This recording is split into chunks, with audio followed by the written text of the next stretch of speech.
vedere il quadro di Massimo Stanzione restaurato per iniziativa di un gruppo di studiose in particolare e il sostegno della Banca di Credito Cooperativo è un'occasione importante per riflettere un po' su quello che abbiamo detto, come il privato, l'iniziativa del singolo deve intervenire per segnalare, conoscere, proporre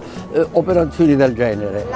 L'opportunità è quella proprio di voler aprire le porte a tutti, di avvicinare tutti all'arte, perché l'arte è di tutti. Ognuno di noi ha un pezzettino di opera d'arte che ha ereditato e quindi abbiamo l'onere e l'onore di doverci occupare di loro, e quindi ognuno di noi può contribuire, non solo gli enti o le grandi fondazioni o le banche, ma ogni singolo cittadino deve contribuire a mantenere le opere d'arte. Esistono le banche che sono istituzioni private, di diritto privato, esistono le industrie che sono certamente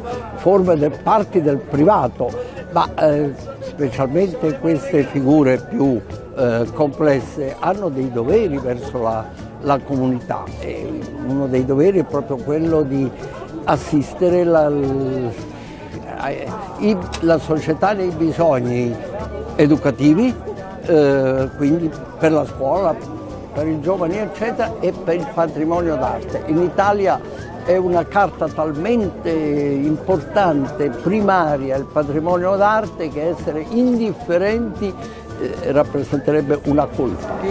I social network hanno aperto le porte della comunicazione sostanzialmente, e quindi hanno anche